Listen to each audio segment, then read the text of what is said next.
Hello बच्चों, SDTT college की online classes में आपका स्वागत है। आपको हम डेली वीडियो प्रोवाइड करा रहे हैं आपके सिलेबस की, लेकिन हम उसके एवज में बस इतना ही तो चाहते हैं कि आप पढ़ें, क्योंकि एग्ज़ाम का कोई अभी भरोसा नहीं है। संभावना बन रही है कि हो सकता है यूनिवर्सिटी एग्ज़ाम कराए, है ना। तो कोशिश ये करें कि आप पढ़ते रहें इनको, जो भी कंटेंट हम आपको दे रहे हैं वो आप नोट डाउन करें अपनी नोटबुक में, और घर पे रहें, स्वस्थ रहें, खुश रहें, खुशी खुशी हमारा वीडियो देखें। जैसे भी हैं हम, जैसे भी पढ़ा रहे हैं, अगर कुछ गलती है तो बताएं, कमेंट करें, पर्सनल फ़ोन करके बताएं, लेकिन हमें हमारी कमियां जरूर बताएं। बिना कमियों के हम परफेक्शन की ओर नहीं जा पाएंगे, ठीक है। तो अब मैं आज जो पेपर पढ़ा रही हूँ, learning and teaching. Learning and teaching ये आपका पेपर चल रहा है, इसमें शिक्षण चल रहा है। तो आज हमारा है फंक्शंस ऑफ टीचिंग वेरिएबल, शिक्षण चरों के कार्य। शिक्षण चरों के कार्य से मतलब है, सबसे पहले हम चर समझते हैं। चर का मतलब है कि कोई परिवर्तनशील स्थिति। जैसे हम शिक्षण कराते हैं तो हम परिस्थिति अनुसार अपनी टीचिंग मेथड, अपना बोलना चालना, व्यवहार, इनमें परिवर्तन करते रहते हैं। यही है चर, यानी वेरिएबल, जिसको बोलते हैं परिवर्तनशील स्थिति, ठीक है। तो शिक्षण चरों के कार्य आज हम पढ़ेंगे। शिक्षण चरों के महत्वपूर्ण क्रियाएं 3 हैं। पहली है निदान करना, दूसरी है उपचार देना, और तीसरी है मूल्यांकन करना, ठीक है। अब हम पहले को बताते हैं, निदान करना। निदान से मतलब है कि हमें सबसे पहले समस्या का पता होना चाहिए। यदि टीचर को समस्या का पता नहीं होगा तो वो निदान किस चीज का करेगा। तो कक्ष में यानी क्लासरूम में टीचर जो भी परिस्थिति बनाता है, जो भी आप लोग कोई समस्या लाते हैं, उस समस्या का निदान शिक्षण अपने द्वारा करता है, ठीक है। निदान का मतलब समाधान, खत्म करना, किसी समस्या को खत्म करना, ठीक है। इसमें पहला पॉइंट आता है शिक्षण की समस्या का विश्लेषण करना।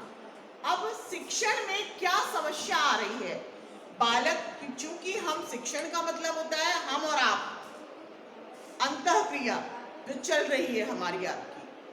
आप हम मेरे सामने बैठे हो तो आपको कोई समस्या होगी, मैं पूछ सकती हूँ, आपको कोई समस्या होगी आप बता सकते हो, लेकिन अब संभव नहीं है बेटा। लेकिन कोशिश करते हैं हम कि शिक्षण की जो भी समस्या है उसका पहले शिक्षक उस समस्या को समझेगा। उस समस्या को समझने के लिए उस समस्या का हमें विश्लेषण करना पड़ेगा। विश्लेषण मतलब बाल की खाल निकालना, किसी चीज को बिल्कुल बारीक तौर पर खोलना, समझना, जानना, ठीक है। तो शिक्षण की जब समस्या का विश्लेषण हो जाएगा तो हमें पता चल जाएगा कि भाई समस्या क्या है, तब हम उसका समाधान कर सकते हैं। सेकंड पॉइंट है छात्रों के पूर्व व्यवहार का निर्धारण। अब मान लीजिए जब मुझे ये नहीं मालूम होगा, अब मैं मेरे सामने तो आप सब बहुत बड़े बच्चे हैं, ग्रेजुएशन किए हुए हैं, तो मैं आपकी समस्या को समझ लूंगी, लेकिन चूंकि आपके सामने छोटे बच्चे होंगे क्लास में, तो आपको समझना पड़ेगा कि उनको पूर्व ज्ञान कितना है। जो आप विषय वस्तु पढ़ाने जा रहे हैं उसका उनको कितना ज्ञान है पहले से। अगर नहीं है तो आप पूर्व ज्ञान को नवीन ज्ञान से कनेक्ट करेंगे, तभी आप शिक्षण कार्य सही ढंग से कर पाएंगे। ठीक है, तो दूसरा पॉइंट क्या था, छात्रों का जो पहले व्यवहार है, यानी क्या उसको पहले से ज्ञात है, अगर नहीं ज्ञात है तो उसको पहले का ज्ञान कराएंगे और फिर उसको नवीन ज्ञान से जोड़ेंगे। ठीक है, थर्ड पॉइंट है व्यक्तिगत विभिन्नताएं।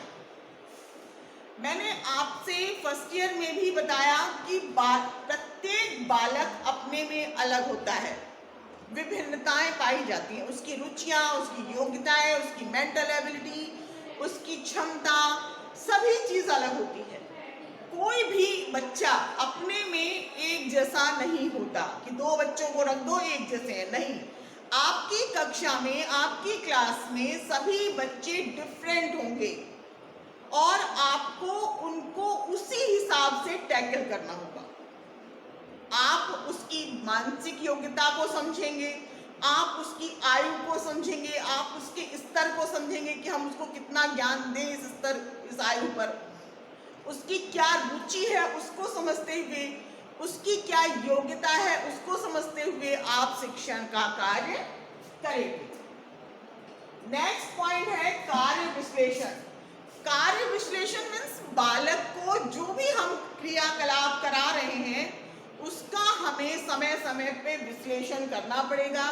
ये जानना होगा कि वो बालक कितना समझ पाया है, कितना नहीं समझ पाया है। अगर समझ गया है तो ठीक है, नहीं तो हम दोबारा समझाने का प्रयास करेंगे। विश्लेषण का मतलब मैंने अभी आपको बताया कि किसी चीज को खोलना, किसी चीज को बारीकी से जानना, बाल की खाल निकालना। कभी कभी हम किसी व्यक्ति से भी कहते हैं यार तुम बहुत बाल की खाल निकालते हो, है ना, कहते हैं ना, वही चीज है इसमें कि हम, लेकिन यहाँ कोई समस्या है, कोई भी प्रॉब्लम है तो बालक की, तो हम उसकी बाल की खाल निकाल करके उसको उस समस्या से निजात दिलाएंगे। ठीक है, फिफ्थ पॉइंट है पाठ्य वस्तु का विश्लेषण, वो भी सीखने के प्रकार के संदर्भ में। अब जो भी हम शिक्षण के समय पाठ्य वस्तु लेते हैं उसको हमारा ये फर्ज बनता है कि हम उसको कैसे डिवाइड करें, कितने विषय, उपविषय, कितने शिक्षण बिंदुओं में डिवाइड करें। यानी जो विषय वस्तु है यदि बड़ी है तो हम उसको 3, 2, 1 जैसे भी हम पढ़ाना चाहे भागों में बांटकर उस विषय वस्तु को बालक तक पहुंचाएंगे। कोशिश करेंगे कि ज्यादा से ज्यादा उसको समझ में आए, उसको सरल भाषा में उसकी समझाएंगे। भाषा शैली हमारी सरल और सुंदर होनी चाहिए। ये नहीं है कि भरतपुर स्टाइल में क्या कर रहे हो तू, क्या खा रहे हो, ये चीज नहीं होनी चाहिए ना। बेटा आपको क्या समझ नहीं आया, आपको क्या पूछना है, आप प्यार से उससे पूछेंगे तो वो सारी चीज बताएगा। ठीक है, तो ये थे निदान के पॉइंट्स। सेकंड पॉइंट शिक्षण चरों के कार्यों का है उपचार देना। पहला पॉइंट है उपचार देना में शिक्षण की नीतियों युक्तियों का चयन। अब देखिए, हम आपको जो टीचिंग करा रहे हैं वो है हमारा लेक्चर मेथड। ठीक है, अभी आपका चूंकि सब्जेक्ट नहीं पढ़े आपने तो आपको नहीं मालूम कितने मेथड्स होते हैं। जब हम बच्चों को पढ़ाते हैं तो हमारा मेथड दूसरा होगा। आपका तो हम teaching lecture plus discuss method use करेंगे, लेकिन छोटे बच्चों के लिए हमें कथा मेथड, कहानी मेथड, व्याख्या पद्धति, कुछ ना कुछ हमें डिफरेंट करना पड़ेगा, क्योंकि बच्चा छोटा है, वो समझ नहीं सकता सिर्फ बोलने से। तो जितना हो सकेगा हम उसको एक तो करके सीखने पर बल देंगे। यानी शिक्षण करते समय हम कौन सी युक्ति का प्रयोग करें, कौन सी शिक्षण पद्धति का प्रयोग करें जिससे कि बालक को अधिक से अधिक समझ में आ जाए। इसी में सेकंड पॉइंट है पृष्ठ पोषण प्रविधियों की समुचित व्यवस्था। पृष्ठ पोषण से मतलब है फीडबैक देना। फीडबैक दो तरह के होते हैं, नकारात्मक और सकारात्मक, यानी नेगेटिव एंड पॉजिटिव। तो हम कोशिश ये करेंगे, शिक्षक का कर्तव्य है कि वो किसी भी बच्चे को नेगेटिव पृष्ठ पोषण ना दे, फीडबैक ना दे। क्यों? कि नेगेटिव से देने से, अगर आपने किसी बच्चे से कह दिया चुप बैठ जा, तुझसे कुछ नहीं होगा, तुझसे नहीं होगा, तो उसका मनोबल टूट जाएगा, वो फिर उस काम को कभी भी नहीं कर पाएगा और धीरे धीरे वो क्लास में पिछड़ता जाएगा। और यदि बच्चा हमारे सामने कितना भी कमजोर है, कितना भी विषय में पिछड़ा हुआ है, लेकिन यदि आपने यूं कह दिया यू कैन डू इट, बेटा आप कर सकते हो, आप में वो क्षमता है, बिल्कुल करोगे आप, करो बेटा, ठीक से बेटा, तो आपका ये फीडबैक उसको कक्षा में पीछे से आगे ले आएगा। ये मेरा दावा है। क्यों? क्योंकि बच्चे को पॉजिटिविटी अगर हम देंगे तो बच्चा हमेशा उत्तरोत्तर विकास की ओर बढ़ेगा। ठीक है, अब हमारा इसी में शिक्षण चरों के कार्य में तीसरा पॉइंट है मूल्यांकन करना। यानी बालक का जो हम मूल्यांकन करेंगे वो क्या कैसे करेंगे? मूल्यांकन का मतलब हमें ये जानना कि बालक को हमने जो सिखाया पढ़ाया है इतने दिनों, वो उसमें से कितना सीख पाया और कितना नहीं। अगर नहीं सीख पाया तो क्यों, और इस क्यों को हम कैसे हाँ में बदल दें, ये सारी चीजें जानना बहुत आवश्यक है। तो इसका पहला पॉइंट है मूल्यांकन करना का मानदंड परीक्षा की रचना। यानी मानदंड यानी एक स्टैंडर्डाइज्ड पेपर तैयार करना जिसमें विश्वसनीयता हो, वैधता हो, वस्तुनिष्ठता हो। यानी क्वेश्चन का एक ही आंसर हो, वस्तुनिष्ठता से मतलब क्वेश्चन का एक ही आंसर हो, उस क्वेश्चन के अनेक आंसर ना निकलते हो। विश्वसनीयता यानी उस कक्षा, जिस कक्षा पे हम ये पेपर डाल रहे हैं या हम विषय वस्तु दे रहे हैं, ये उसी आयु वर्ग के लिए हो, उसी मेंटल एबिलिटी वाले बच्चों के लिए हो। ठीक है। वैधता यानी वो हर क्षण, एक बार एग्जाम कराया तो भी उतना ही आंसर दे, दूसरी बार कराया तब भी वो उतना ही हमें रिजल्ट दे। ये चीज बहुत आवश्यक है मूल्यांकन। ठीक है। इसका सेकंड पॉइंट है व्यवहार परिवर्तन का मूल्यांकन।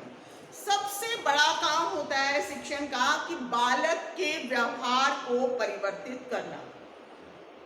यदि बालक के व्यवहार में उत्तरोत्तर परिवर्तन नहीं आता, सकारात्मक परिवर्तन नहीं आ रहा है, तो इसका मतलब हमारी टीचिंग बेकार है।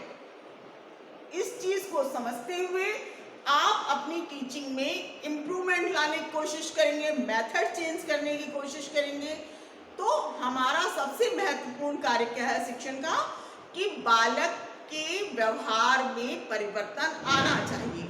जो बिल्कुल नहीं बोलता था बच्चा वो जवाब देने लग जाए, जो बच्चा बिल्कुल नहीं पढ़ता था वो पढ़ने लग जाए।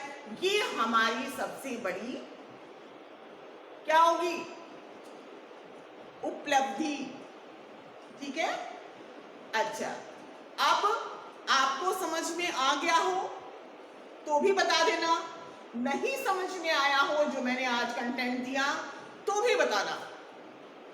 आपके लाइक्स व्यूज जो भी हैं उससे मुझे पता चलेगा, क्योंकि मेरे मोबाइल में कमेंट बॉक्स नहीं है, या पर्सनल आप कॉल करेंगे तो मुझे पता चलेगा कि भाई आपको समझ नहीं आया, तो समझ नहीं आया तो मैं दोबारा समझाऊंगी, दोबारा इसकी वीडियो बनाऊंगी। जहां मेरी टीचिंग में कमी हो उसको आप बताएं।